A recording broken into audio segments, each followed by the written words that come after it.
Hi everyone, it's Tiffany Sharp, and I've gathered a few piles of things that I've eco-printed just to show everyone the amount of textiles and papers. Okay, let me see. Here's all the papers.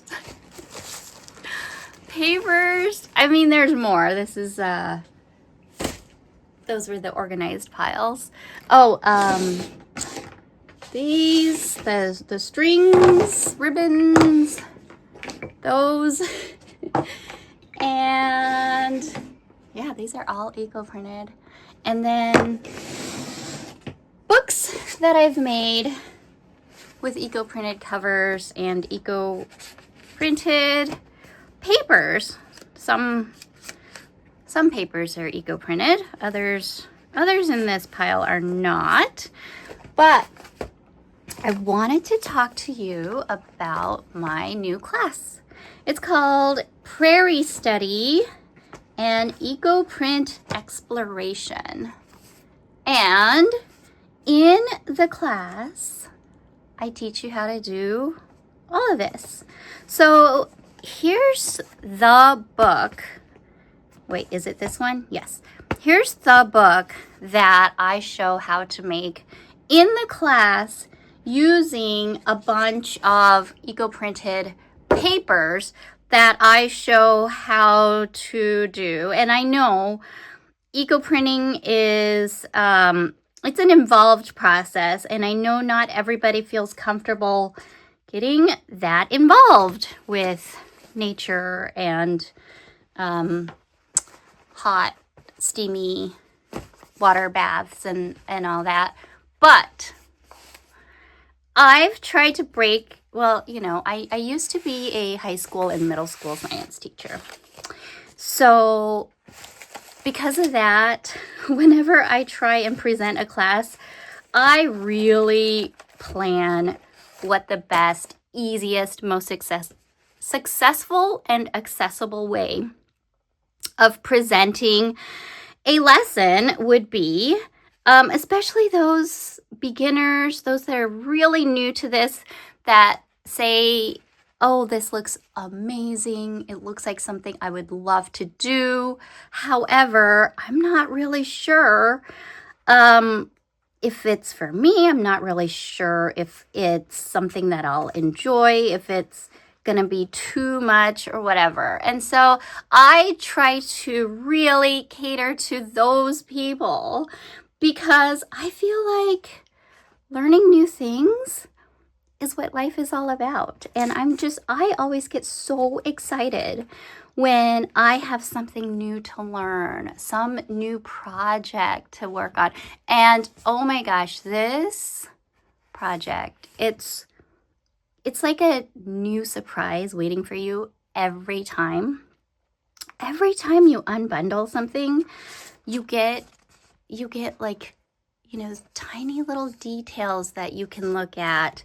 You get surprises that like, oh my gosh, I didn't realize this flower that grows on the side of my house prints so well. I mean, this can't remember what that bush is called, but that bush produces a ton of flowers every year, and they all just kind of have been falling to the ground. And I'm like, wow, there's got to be something I can do with those, right? And now I found something. There's a real, you know, kind of a delicate print of a clematis flower, which for some odd reason, this is the first year I've either tried it or have been able to be successful in printing it, because I've kind of branched out and have tried new techniques, which I share all of that with you in class. But we start small. So just to show you what kind of a planner I am, teacher I am, I like to start with basic procedures and outlines. So you get in class, you get videos, it's all step by step, it's guided, plus you get a handout that reminds you, okay, here's the first step. You gather your plants and your materials. Then you bundle it together, and there's a video that shows you how to bundle things, how I've had the most success, how I've combined a few steps and added a few materials. Look at this flower. It's still embedded in here. It's not, it's an actual flower that is now a part of this paper. Isn't that gorgeous? That's a lily. Yeah, these two, I guess. Or, you know what? No, I think it did make that imprint. Who knows? Anyway, I love to experiment, and I love to then try and simplify this step so I can show people how to recreate these types of things. I use a little bit of my own ingredients to make sure that everything is a success, even if some of the plants you use may not turn out great. Like maybe you don't have those kind of flowers that I do. That's okay. You're gonna have success no matter what in this process that I have figured out. This is a hydrangea flower. They don't produce very much dye in and of themselves, but I do some other things that help to give an imprint of that little flower. So that's what you're seeing there. And I just love those little delicate details that you can see. And then I go through all the variations. If you're the type of person that wants to do it all, that wants to go beyond the basics. So first in the class, I help you get the basic steps so that it's nice and easy and digestible. And then I go through a lot of variations and I write them all down for you so that you can try out so many different things. And of course, you are free to explore anything that you want to, anything that you've felt like you need to try out as far as plants, as far as mordants and dyes. I know that some of those things you're going to be like, what's a mordant? You can use alum or vinegar. I know everybody probably has vinegar. And some of these things, that's all I've used. Look at that. That plant I just got this year.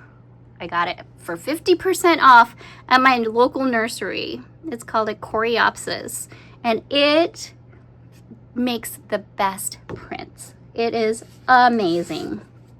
So really, it's just, eco-printing is just using some plants, some heat, paper and fabric, whatever you want. I like to wrap it up with string.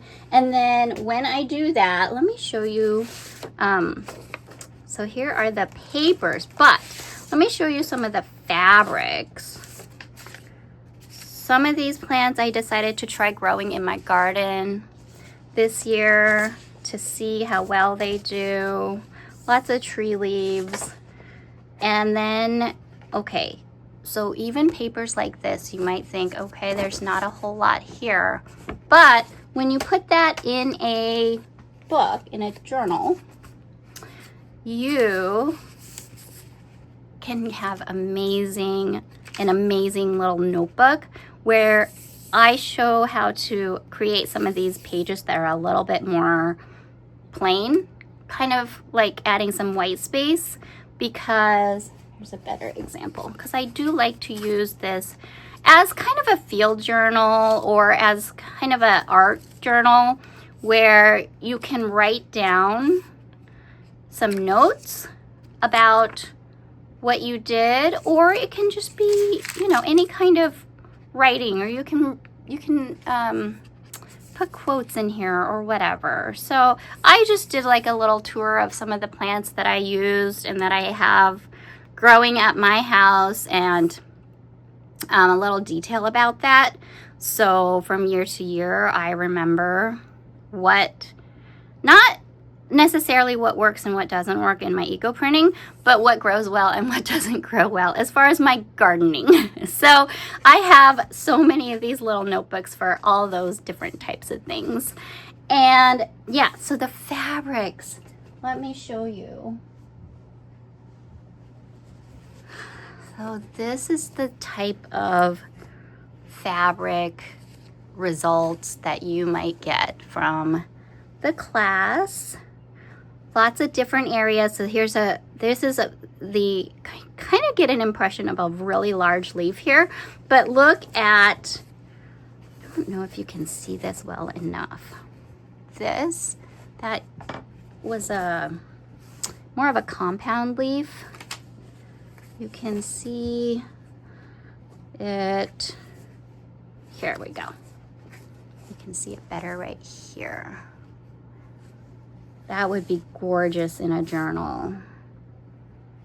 Where I was telling you I like to wrap with string. Here's the string. Just makes the most gorgeous pattern. And then for this one, I decided to use a lacy tablecloth type of fabric. But you can use just about any, you know, cotton or linen material. I like to use cheesecloth a lot. This is just a plain piece of white cotton fabric. Look at the colors in that. So the colors come from the plants and some extra dyes. So some plants produce kind of this reddish purplish color. Other plants produce a yellowish greenish color. Some of them might even produce like a reddish color. It all depends on the plant, the technique that you want to use at that time, the variations that you want to use. And so it's kind of like a new surprise every single time that I do this. So this is why I have been eco printing a bundle nearly every single day. I'm either wrapping up a bundle or unwrapping a bundle every day this summer so far.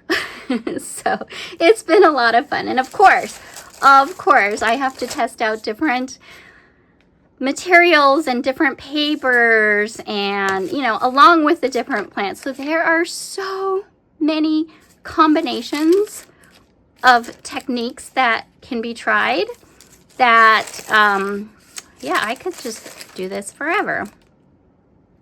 This is deli paper, you guys.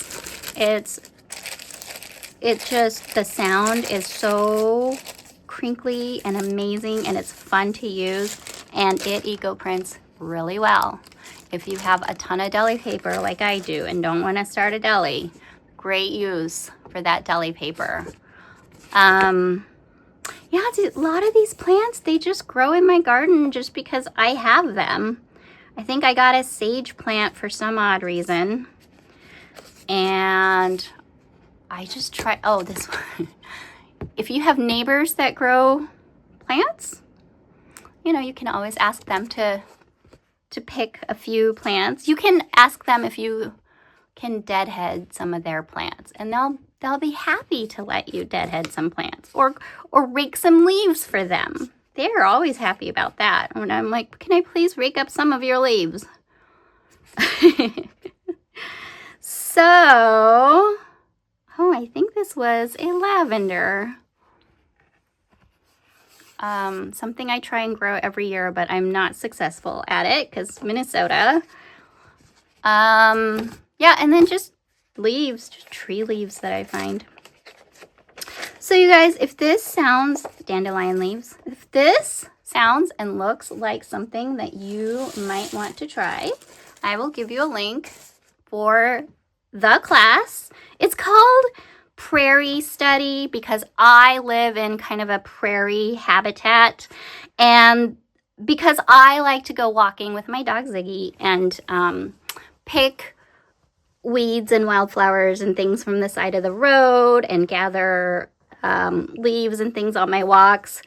I just thought, you know, I'll call it Prairie Study because I love that word, you know. I love science. I just love the word study.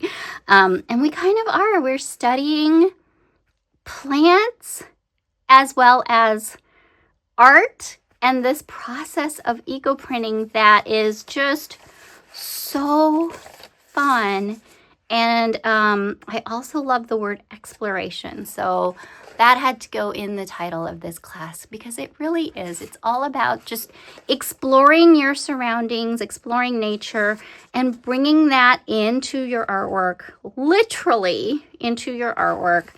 And then exploring all the ways that you can infuse those two things together. It is, it's just such an amazing, fun way to bring together the outdoors into my artwork, because every summer I'm always torn between, this is a lupine. I just got that in my garden. It just grows naturally in Minnesota. There's so many things that I grow now in my garden that are weeds. they just grow.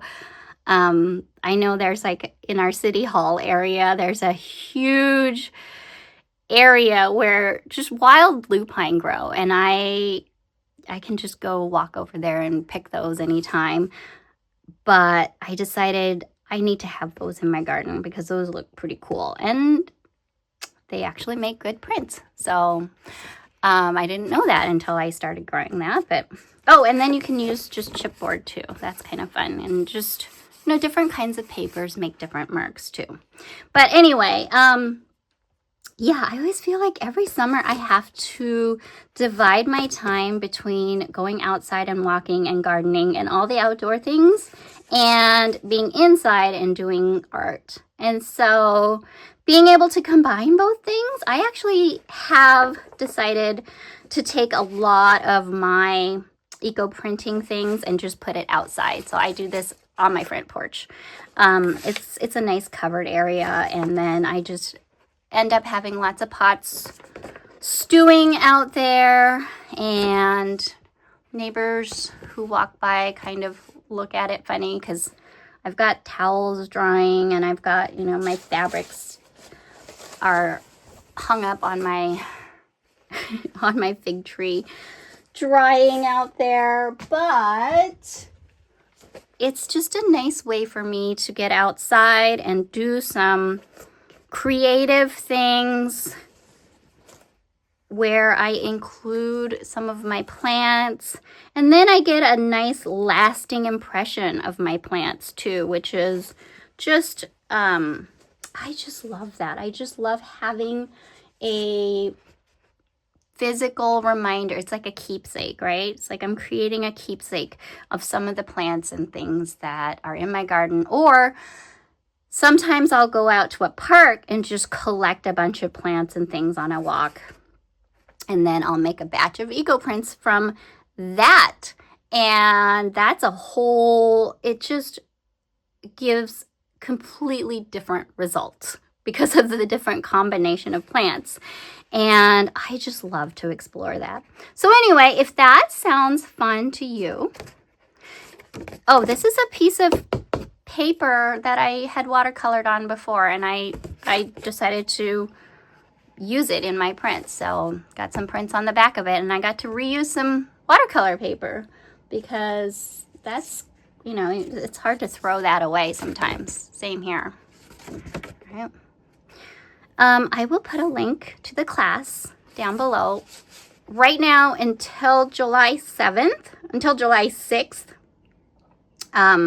midnight of July 6th, the class is on sale at the early bird price. So you can get that for 15% off right now, and then it'll go up after the, like on the 7th of July 2025. And then after that, it'll be at its regular price.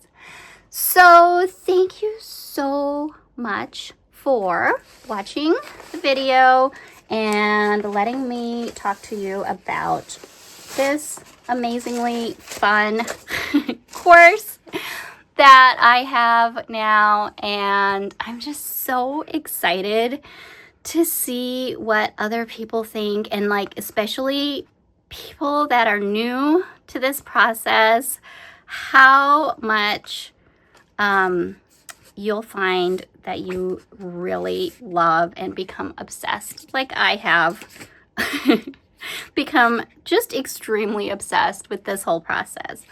Here's what I was talking about with having every other page kind of use as a blank space. And I go through all the different lessons on how to create every single one of these pages and how to put this entire book together and all that. So at the end of the course, I hope that you'll have lots of little books, little notebooks that you can take out into nature and do some writing on. And you'll have a nice reminder of plants in your neighborhood.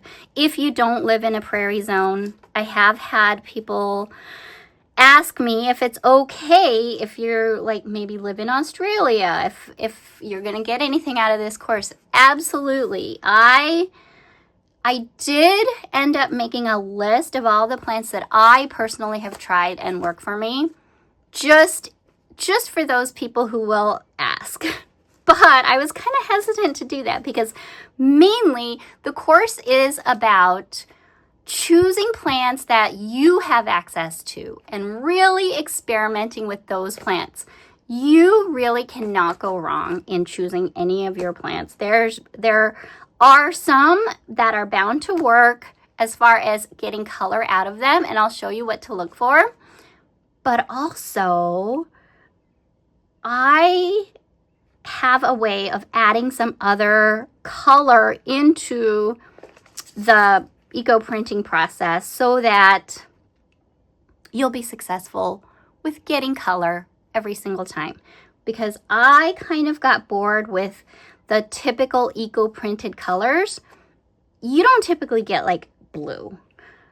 So I decided to add some of my own color, and I'm going to show you how to do that in the class. It's super easy to do. The materials is not too daunting. You'll need a big pot or something that you can put papers and fabric into and heat it up to boiling for a couple of hours. If you have something like that, or if you can find something cheap at a thrift store, that's all you need. And then as far as the other materials, it's really not anything that's super hard to get. So I hope that you will try this class out and let me know what you think about it. All right, thanks everyone. Bye.